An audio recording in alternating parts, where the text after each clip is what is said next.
16 सोमवार की कथा में, 16 सोमवार के उपास में, 16 सोमवार के पूजन में, 16 सोमवार के आप उपास करते हो, संकट सोमवार करते हो, तो उसमें किस चीज की जरूरत होती है? उसमें जरूरत है पार्थिव शिवलिंग की। किस चीज की जरूरत है? कि 16 सोमवार का व्रत करने वाली नारी, 16 सोमवार संकट सोमवार करने वाला पुरुष या स्त्री सोमवार का जब व्रत करे तो पार्थिव शिवलिंग का निर्माण कर कर फिर पूजन करे, उसकी आराधना करे, तो उसका सुख। अब लोग बात क्या करते हैं आजकल, पार्थिव शिवलिंग नहीं हो तो घर का शिवलिंग उसमें रख लेते। करो, उस शिवलिंग को भी साथ में रखो, मना नहीं है, पर 16 सोमवार की पूजन के बाद में आप जब पूजन कर लो, आराधना कर लो, तो वो शिवलिंग का, पार्थिव शिवलिंग का विसर्जन होना जरूरी है। विसर्जन से क्या लाभ है?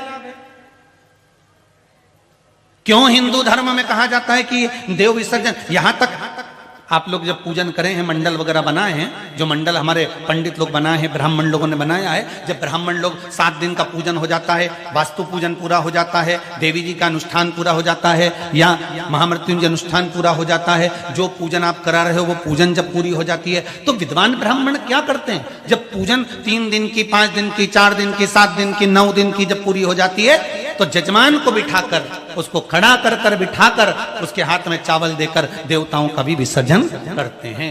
भले उसको उठाकर वो ठंडा करने जाए ना जाए, पर देव विसर्जन होना जरूरी है कि ये विसर्जन।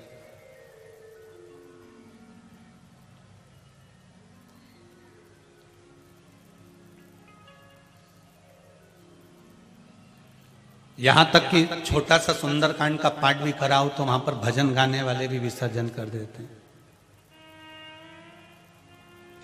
कथा विसर्जन होत है, सुनो वीर हनुमान, जो जन से आए हो कहाँ करो विश्राम। यहां तक सुंदरकांड का पाठ करो तो विसर्जन किया। तो यहां विसर्जन का जो भाव वर्णन करा गया, क्यों? पार्थिव शिवलिंग का विसर्जन करने के लिए जब माताएं जाती है, विसर्जन करती है, तो उस विसर्जन की महत्वता कहां दर्शाती है? तो 12 ज्योतिर्लिंग में से एक ज्योतिर्लिंग है घृष्णेश्वर ज्योतिर्लिंग, जो शंकर के विसर्जन से प्रकट हुआ है। 12 ज्योतिर्लिंग में से एक है घृष्णेश्वर ज्योतिर्लिंग। सुधर्म नाम के ब्राह्मण की 2 धर्म पत्नियां थी, सुदेहा और घोषमा। घोषमा के बेटे को पति के कहने पर घोषमा ने सुदेहा को दे दिया था, और सुदेहा के यहां पर सुदेहा ने उस बेटे को पाल पोस कर बड़ा करा। उसकी बहू आ गई, बहू को मालूम पड़ा असली सास तो घोषमा है, तो सुदेहा को नहीं पूछा। सुदेहा को लगा बेटा ही नहीं रहेगा तो बहू ही किस काम की, तो उसने बेटे के तलवार से काट काट के टुकड़े कर दिए, कपड़े में बांधकर, साड़ी में बांधकर, पल्लू में, और तालाब में फेंक दिए। घोषमा का नियम था, प्रत्येक सोमवार को शिवलिंग का निर्माण करती, पूजन करती, और उसका विसर्जन करने तालाब पर जाती। आज तालाब पर जब विसर्जन करने गई, उसको मालूम नहीं था मेरा बेटा मर चुका है, और उसको मरे हुए आज 6 दिन हो गए हैं। उसको मरे हुए आज 6 दिन हो गए।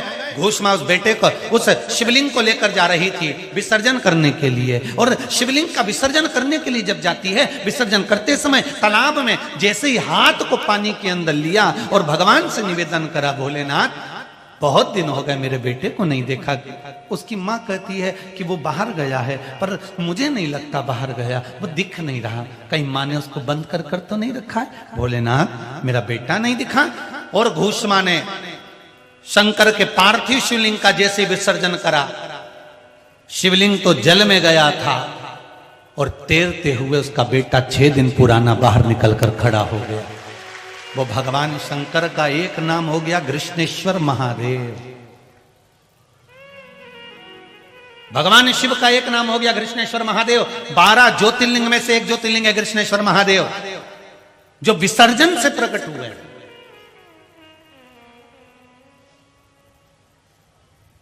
भगवान के विसर्जन से प्रकट हो रहा है। तो विसर्जन करना क्यों जरूरी है? अरे गुरुजी आप किसी और से विसर्जन करवा लो, पंडित जी उनको भेज देते उनसे विसर्जन करवा लो, जजमान कर रहा है मैं मेरे बेटे बहू को भेज देता हूं उससे विसर्जन। नहीं नहीं, जिसने पूजन करी विसर्जन वो करे। उसका कारण क्या है? आप विसर्जन करते हो तो ब्राह्मण जन, देवता जन, गुरु जन उसका आशीर्वाद आपको देते हैं कि ये आशीर्वाद है आपके पास में, कोई भगवान प्रदान कर दे आपको जिंदगी में, कोई सुख दे दे। 12 ज्योतिर्लिंग में से एक ज्योतिर्लिंग विसर्जन से प्राप्त, कृष्णेश्वर। फिर समझ लीजिए सत्यनारायण की कथा में क्या जरूरी है, जम के बोलो जरा, पंजेरी प्रसाद। और 16 सोमवार की पूजन में क्या जरूरी है, पार्थिव शिवलिंग का निर्माण। घर में शिवलिंग है, रखो, पूजन में रखो, खूब अच्छे से पूजन करो। कहीं कहीं की माता कहती है हम तो मंदिर जाके कर लेते हैं, करो, हम मना नहीं करेंगे, खूब करो, दिल से करो।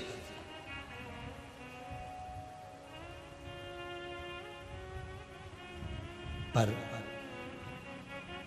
बालू मिट्टी के बनाए भोलेनाथ,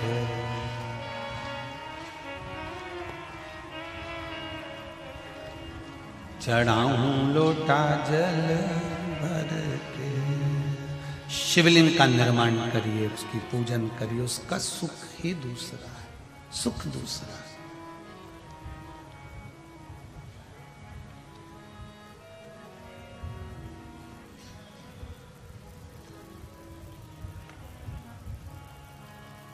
क्या होता है शिवलिंग के निर्माण से?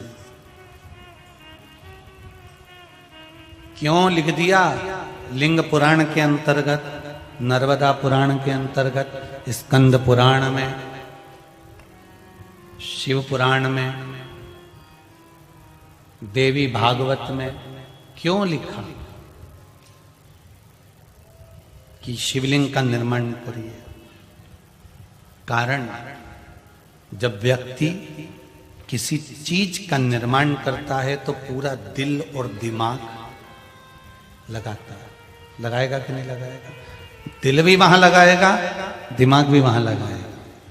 मिट्टी का जब शिवलिंग बनाएगा, बालू रेत का जब शिवलिंग का निर्माण करेगा तो दिल और दिमाग लगाकर फिर उसका निर्माण करता है। उतनी देर, जितनी देर वो दिल और दिमाग भगवान शंकर के निर्माण में लगाता है, भगवान उसके भाग्य के निर्माण में लग जाता है। आप शंकर के शिवलिंग का निर्माण करते हो और शंकर भगवान आपके भाग्य का निर्माण करते हैं। जितनी देर हमें शंकर के शिवलिंग के निर्माण में लगता है, जितनी देर लगता है,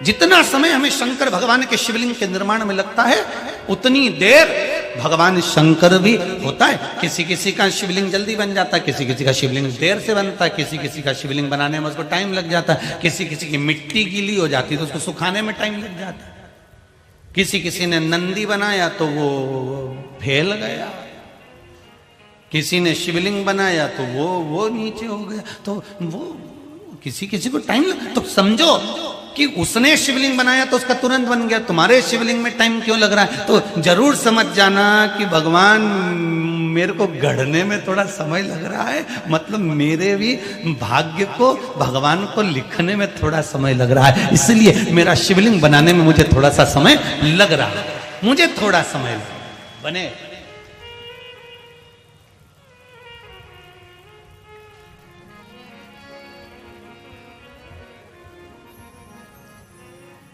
श्री शिवाय नमस्तुभ्यं, श्री शिवाय नमस्तुभ्यं, श्री शिवाय नमस्तुभ्यं, श्री शिवाय नमस्तुभ्यं, श्री शिवाय नमस्तुभ्यं। भगवान शिव का मंत्र। बलधरा का नियम था शिवलिंग का निर्माण करना, पूजन करना, अर्चना करना, आराधना करना। उसमें बल कहां से आता था? एक नारी होकर, स्त्री होकर उसमें इतना बल कहां से आ गया? तो ये बल किसी दूसरे का नहीं है, ये बल शिव का है। किसका बल है? शिव का। आप अगर शंकर के मंदिर में जाकर एक लोटा पानी चढ़ा रहे हो तो आपके जीवन में आप किसी के भी सामने दम से खड़े हो सकते हो कि हाँ, मुझे पीछे से सपोर्ट करने वाला मेरा देवाधिदेव महादेव मेरे पीछे खड़ा हुआ है। अकाल मृत्यु वो मरे जो काम करे, चंडाल का काल उसका क्या बिगाड़े, जो भक्त हो महाकाल का। मेरे पीछे महाकाल खड़ा हुआ है, मेरे पीछे देवाधिदेव महादेव खड़ा हुआ है। क्यों घबराऊं, किसके लिए, क्यों?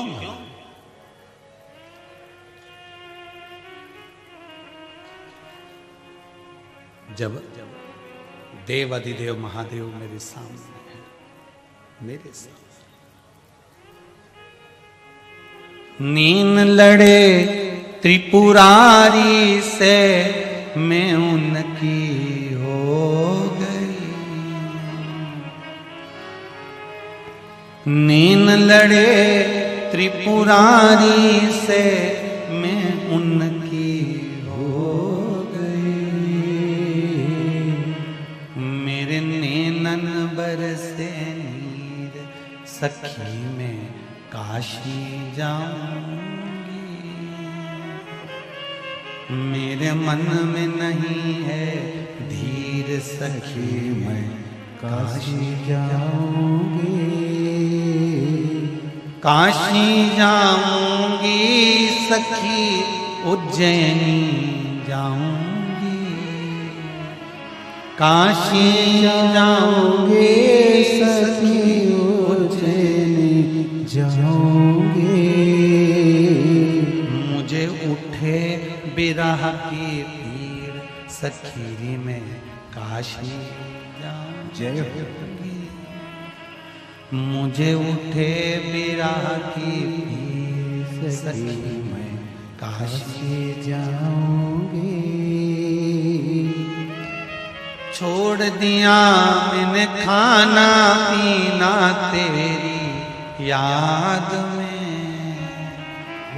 छोड़ दिया मैंने खाना पीना तेरी याद में, अब मन में नहीं है धीर सखी में काशी जाऊंगी, अब मन में नहीं है धीर सखी में काशी जाऊंगी।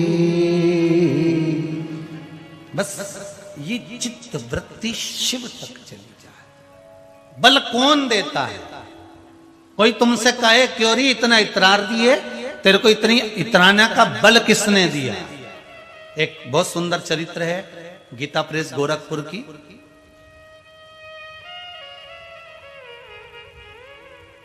सात नंबर अंक में सुंदर एक चरित्र लिखा हुआ।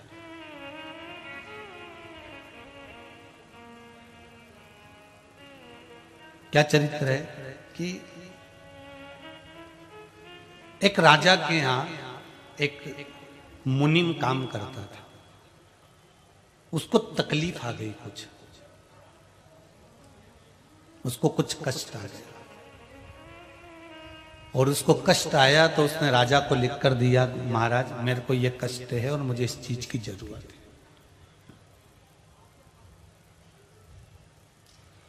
मुझे ये कष्ट है और मुझे इस चीज की जरूरत है। राजा के पास में पत्र गया, पत्र राजा के पास पहुंचा, राजा ने उस पत्र को पढ़ा नहीं सुना कर दिया। 2 दिन निकल गए, वो मुनीम परेशान हो गया, तकलीफ बढ़ गई, बहुत कष्ट में था मुनीम, बहुत कष्ट, आंखों से आंसू झड़ रहे थे, मतलब कष्ट झड़ा भारी था। अब उसने देखा कि महाराज ने तो मेरी बात सुनी नहीं, देखी नहीं, परखी नहीं, और मेरे को देखा तक नहीं मेरे पत्र को। मुनीम ने महाराज की नौकरी छोड़ दी और छोड़कर भगवान के मंदिर में चले गया। भगवान से जाकर प्रार्थना करी, भोलेनाथ। गीता प्रेस गोरखपुर की कल्याण अंक में लिखा है 7 नंबर।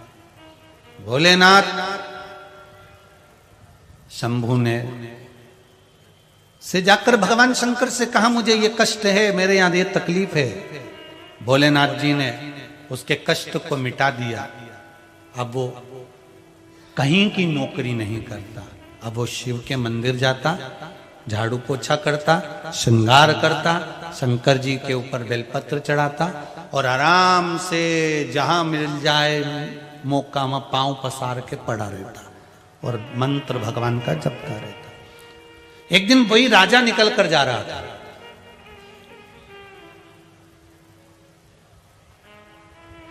राजा ने इससे पूछ लिया, तुम्हें मालूम नहीं है मैं नगर का राजा हूं और तुम मेरे सामने पांव पसार के पड़े हुए हो?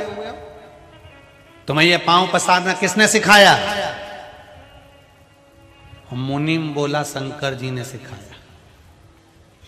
पांव पसारना किसने सिखाया? शंकर जी ने। शंकर अगर मेरे को बल दिया है और शंकर ने मेरा कल्याण कर दिया है तो मैं क्यों ना पांव पसार के सोऊं? फिर क्या दिक्कत?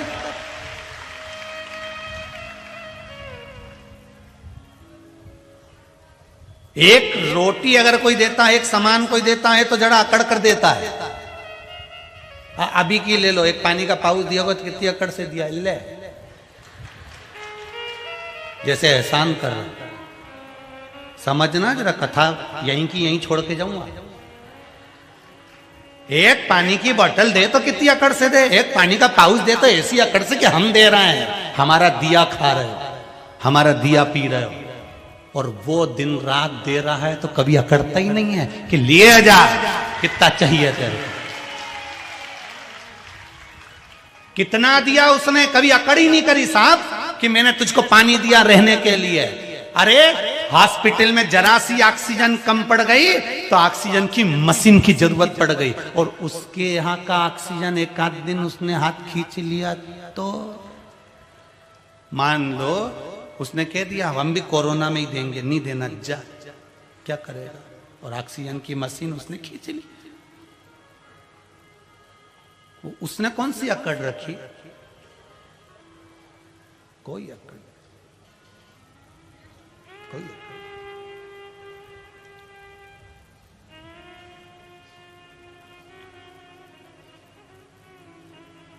शिव भक्ति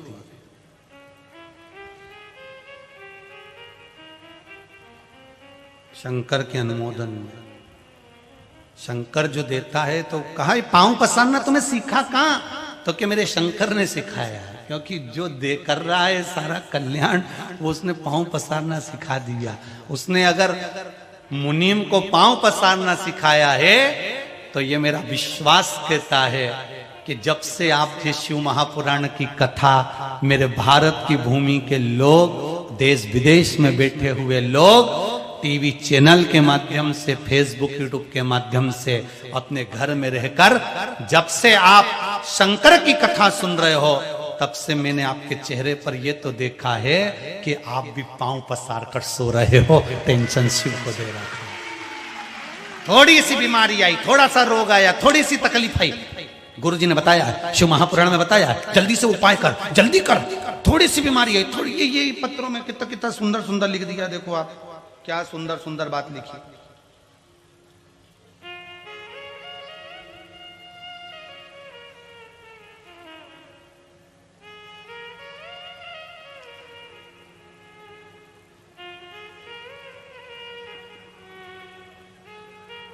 गुरुदेव शिव जी की आराधना करती हूं। अप्रैल में मेरे परिवार को कोरोना की बीमारी हो गई थी, पूरा परिवार ग्रसित हो गया था। शांति लाजीवार सुभाष नगर दुर्ग से हैं जिन्होंने पत्र लिखा है, कहीं बैठे होंगे तो हाथ हिला देना। शांति लाजीवार सुभाष नगर दुर्ग से है, कहीं बैठे हो तो हाथ हिला। बैठे हैं कहीं? हाथ हिला दो जरा। अच्छा इधर है, ठीक है। हर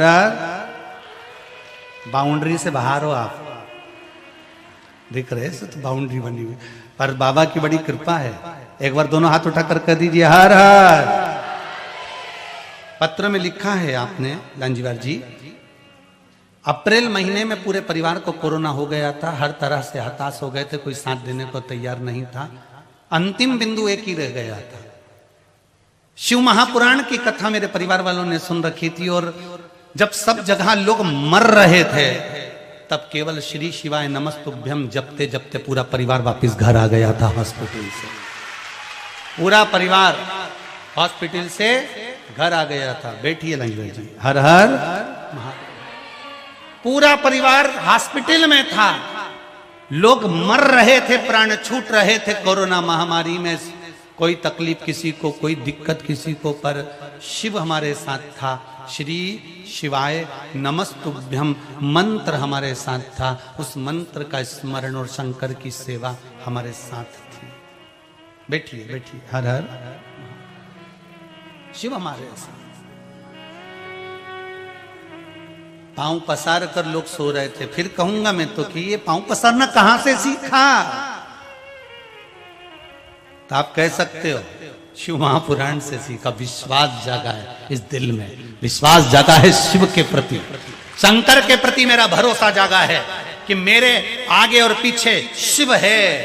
आगे भी शंकर है और पीछे भी शंकर है। क्यों डरूं मैं? किससे डरूं?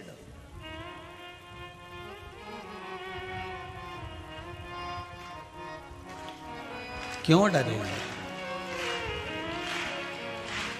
बाबा भोलानाथ हमारा तुम्हारा तुम्हारा तुम्हारा, ओ शंकर भोलानाथ है हमारा तुम्हारा तुम्हारा। बाबा भोलानाथ है हमारा तुम्हारा तुम्हारा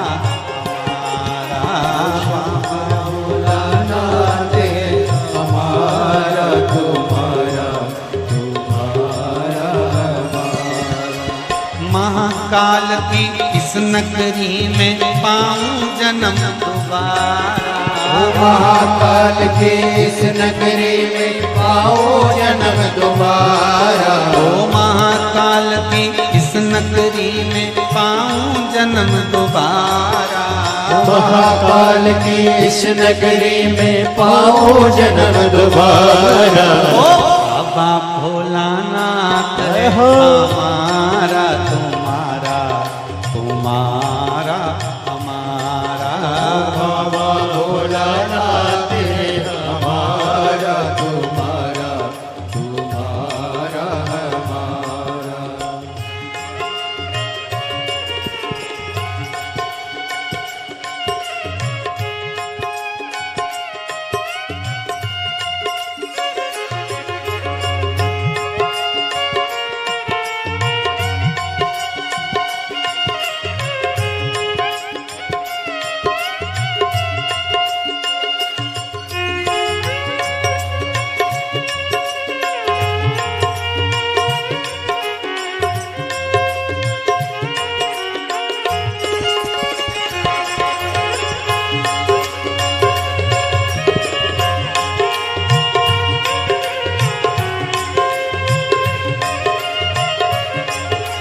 बोले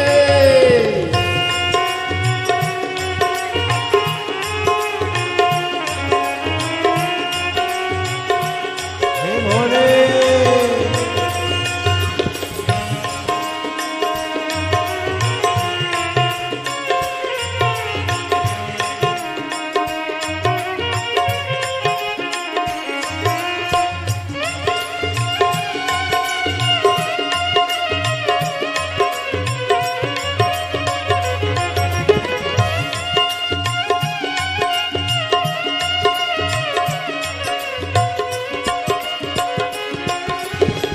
नगरी के कंकर पत्थर हम बन जाए।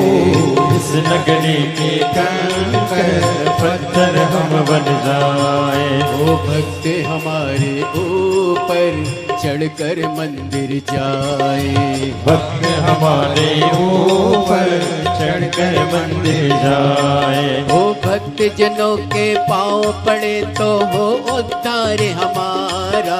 भक्त जनों के पाँव पड़े तो हो उद्धार हमारा। शंकर भोलानाथ है हमारा तुम्हारा। जय हो तुम्हारा हमारा। शंकर भोलानाथ है हमारा, तुम्हारा हमारा हमारा।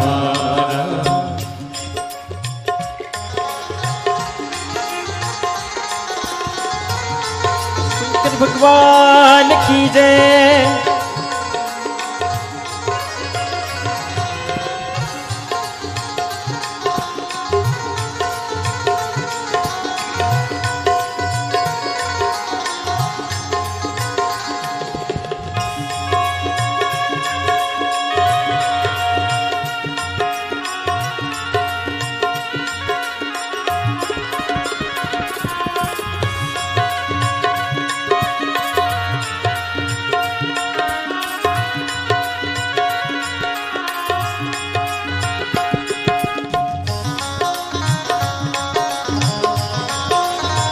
जय हो जय हो।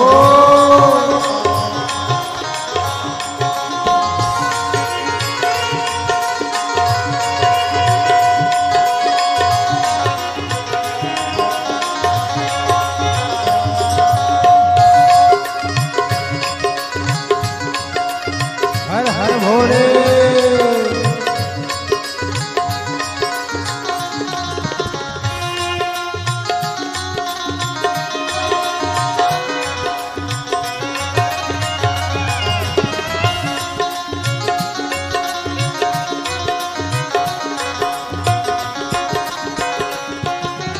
जब भी ये तन त्यागो त्यागो छिपरा तट पर। ओ जब भी ये तन त्यागो त्यागो सिपरा तट पर। ना करना स्वामी भोर बहे मरघट पर। इतना करना स्वामी और बड़े मरघट पर। मेरी भस्म चढ़े आप पर हो उद्धार हमारा। मेरी भस्म चढ़े आंख पर हो उद्धार हमारा। बाबा भोलानाथ है जय हो हमारा तुम्हारा। तुम्हारा हमारा। बाबा भोलेनाथ है हमारा तुम्हारा, हमारा हमारा।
जय हो।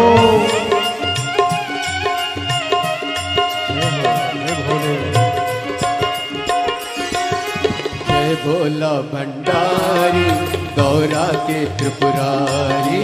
जय भोला भंडारी गौरा के त्रिपुरारी। ओ जय भोला भंडारी गौरा के त्रिपुरारी। ओ जय भोला भंडारी गौरा के त्रिपुरारी। ओ रखियो लाज हमारी सारे जग हितकारी। ओ रखियो लाज हमारी सारी तेरी।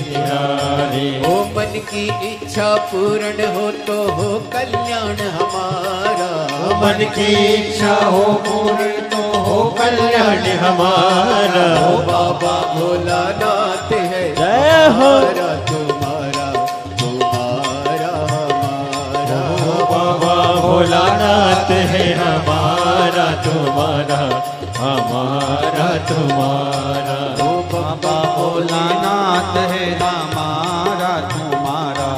तुम्हारा हमारा बाबा भोलानाथ है हमारा तुम्हारा तुम्हारा हमारा ओ बाबा भोलानाथ है हमारा तुम्हारा तुम्हारा हमारा बाबा भोलानाथ है हमारा तुम्हारा तुम्हारा महादेव है। कथा कर देवाधिदेव महादेव भगवान शिव ओगड़दानी त्रिकालदर्शी, आपका विश्वास दृढ़ रखिए। महाराज भीम की धर्म पत्नी बलधरा पार्थिव शिवलिंग का निर्माण करना, उसका पूजन करना और पूजन में ही अपने जीवन को निकाल देना, यह बलधरा का। इनके पिताजी ने एक संकल्प लिया था कि बेटी युद्ध करेगी, उस युद्ध में जो मेरी बेटी से विजय प्राप्त कर लेगा, बस उसी के साथ में बेटी को ब्याह दूंगा।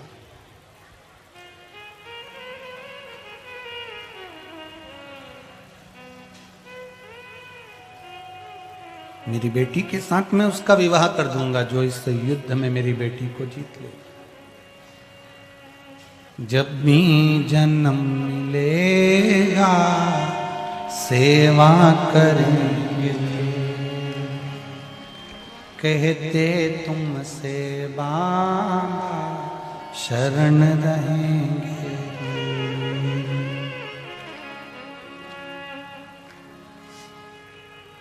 देना साथ हमारा बाबा बन कर के तुम साथी, बाबा भोलानाथ है हमारा तुम्हारा तुम्हारा। महाराज बलधरा शिवलिंग का निर्माण करती, उससे बल प्राप्त करती। अभी कथा में आपको भगवान शिव की भक्ति बल प्रदान करती।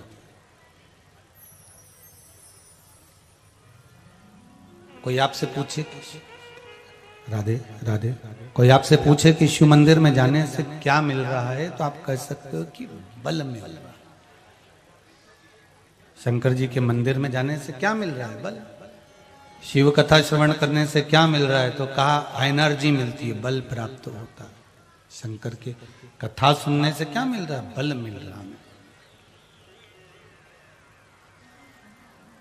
भीम आया भ्रमण करते करते बलधरा के यहाँ, बीच राह में बलधरा किसी वृक्ष के नीचे शिवलिंग का निर्माण कर रही थी और शंकर भगवान के शिवलिंग का निर्माण करते करते भीम के मुख से निकल गया, इतना सा शिवलिंग बनाया तूने?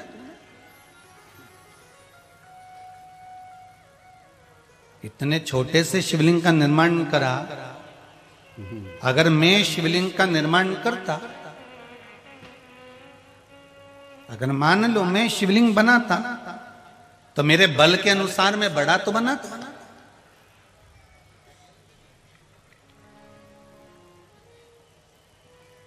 अभिमान करो, जिसको करना है करो, पर अभिमान करने के लिए भी कुछ चीजें हैं कि किस चीज पे अभिमान करना चाहिए। मीराबाई से पूछा गया तुम्हें किस चीज का अभिमान है, तो मीराबाई ने कहा कि मुझे एक बड़ो रे अभिमान के गुरु मेरो समर्थ है।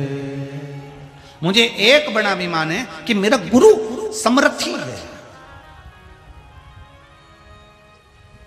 और अगर मेरा गुरु समर्थी है तो मुझे भटकने नहीं दे सकता।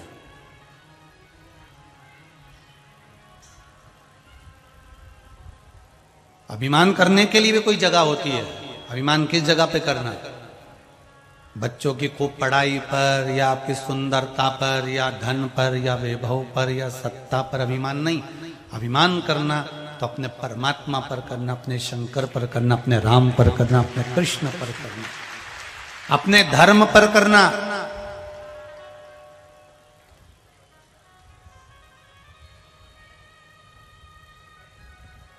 कि मेरा धर्म ऐसा है, मेरा हिंदू धर्म ऐसा है जिस धर्म के अंतर्गत सब समाहित हो जाते हैं। अभिमान करना तो राम और कृष्ण और शिव पर करना। अब भीम को अहंकार आ गया, भीम ने एक शब्द कह दिया, इतना छोटा सा शिवलिंग बनाया, शरीर के हिसाब से थोड़ा बड़ा शिवलिंग तो बनाना था, इतने में तो बलधरा को क्रोध आ गया। अगर जो शंकर जी का भजन करे, पूजन करे, स्मरण करे, शंकर की भक्ति में डूबा रहे, और कहीं का व्यक्ति आके कह दे कि तुम कहाँ उनके चक्कर में पड़ी हो, कहाँ शिवलिंग का निर्माण कर रही हो, कहाँ पूजन कर रही हो, कहाँ जा रही हो, लोग कहने वाले तो पीछे थोड़ी ना हटते। कहां तुम सियोर वाला महाराज के चक्कर में पड़ी हुई हो? अरे उनको कहीं कथा है तो तुमको भी जवाब दे देना चाहिए। वो सियोर वाला महाराज तो व्यासपीठ पे बैठ के ही बोलता है कि पगला है, तो उसकी कथा भी जितने सुनते हैं सब। यहां तो समझदार का तो काम ही नहीं है साहब। यहाँ तो सब मीरा भाई रे बावरी, मीरा भाई को लोगों ने पागल कहा, रामकृष्ण परमहंस जी को पागल कहा, तुकाराम जी के पागल कहा, नामदेव जी के पागल कहा। यहाँ समझदार थे कौन? समझदार तो रावण था, कंस वो भी मामा बहुत समझदार था दादा, उसके बराबर कोई समझदार ही नहीं था। हिरण्यकशिपु भी समझदार था, हिरण्याक्ष भी समझदार था। तो जो ज्यादा समझदारी की बात करें तो समझ लेना ये रावण के रिश्तेदार, ये सब समझदार है, अपन तो मूर्ख है, अपने आए क्या है ना? वो तो क्या तो यहां बलधरा से भीम कर रहे हैं कि तूने इतना सा शिवलिंग का निर्माण करा। अगर शिवलिंग बनाना था तो बड़ा सारा बनाना था, तेरे स्वरूप के हिसाब से बनाना था। लोग कहेंगे कहाँ की पूजन में पड़ गए हो, कहाँ पशुपति व्रत, कहाँ ये व्रत, कहाँ वो व्रत। देखो किसी ने लिखा है, कितना सुंदर भाव वर्णन करा है महाराज जी व्रत के लिए।